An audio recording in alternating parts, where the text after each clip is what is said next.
So this is what I had in my thumbnail. It's very, very self-explanatory.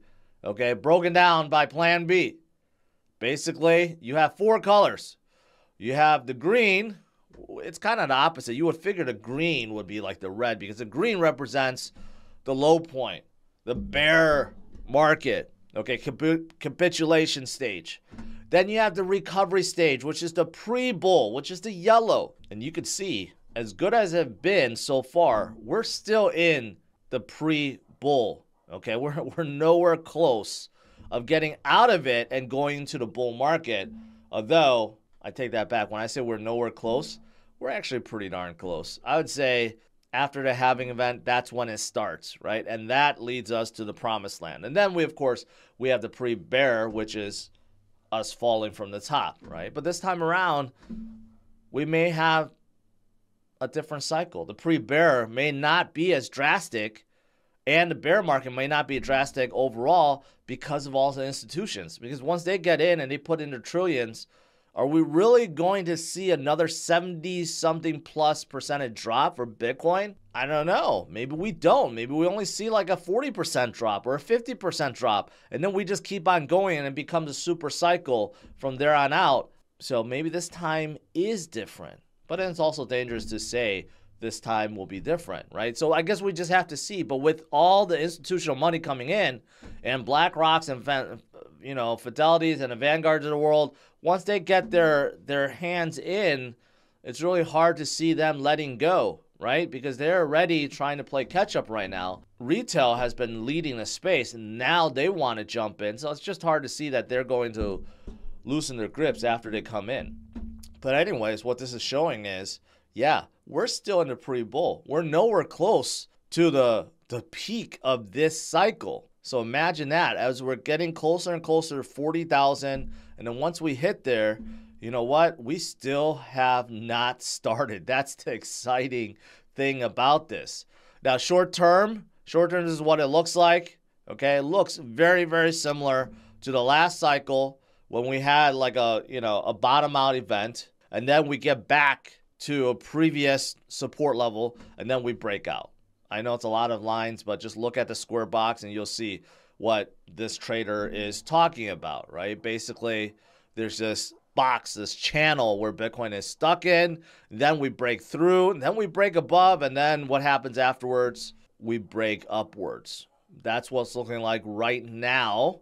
Shorter time frame, but if you want to go longer time frame, this is what it's looking like. If you go back years, yeah, this is exactly what it looks like. Like we're at the same, using this indicator on a monthly scale, the on balance volume, showing that we are breaking out just like before. And yes, we are going to head higher. So, I mean, all of these, I could show these all day, every day. You guys know this, but it's good to look at anyways, and good to picture and imagine where Bitcoin will be by the end of the cycle. 2012, 2016, 2020, and what's going to happen in 2024 after the halving event, right? So if you were to make an educated guess, what do you think is going to happen next? But Jim Cramer admitted that he was wrong about Bitcoin. Remember, we always joke around this. We joke that inverse Cramer is always right. Well, the last time he made a dire bearish call, like literally was days before Bitcoin flipped above. Okay, he went on air, and I think it was right after Paul Detour Jones. Paul Detour Jones is like, I like Bitcoin, I like gold, right? I'm stocking more of it. And immediately after that, Jim Cramer is like, I can't, get on the Bitcoin bandwagon. Mr. Bitcoin is going to go to zero. Like literally a day or two afterwards is when Bitcoin started pumping. That was like a few months ago.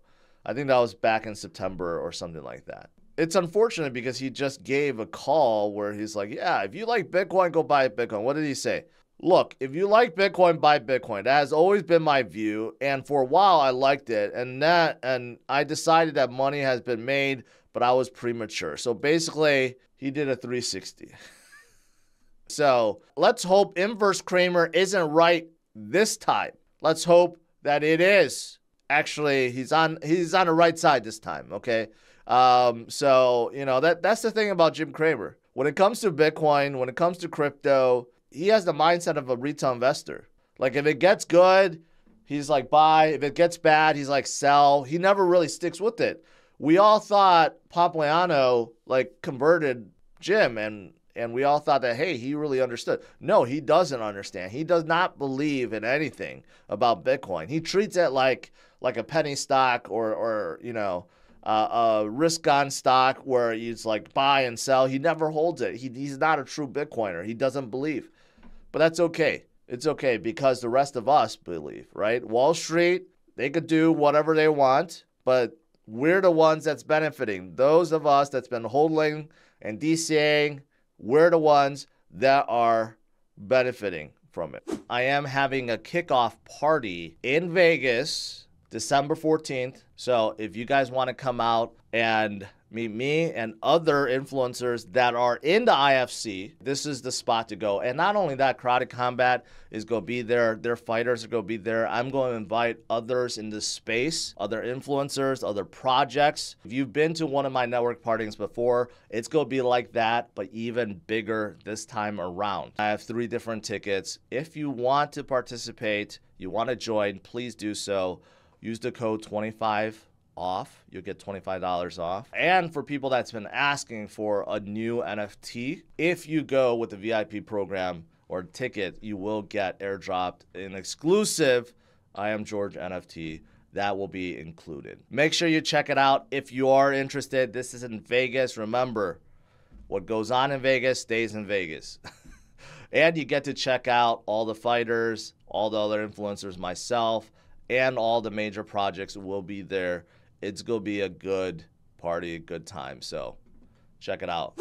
We had something similar in 2021, BitMEX, a large derivatives exchange. And we had Arthur Hayes and his counterparts be charged the same thing, doing stuff that the U.S. government didn't like. BitMEX, you know, basically paid a fine. Arthur Hayes was supposed to go to jail, right? And he got house arrest instead. And that came right before. Okay, you could see it. Literally days before the bull run started.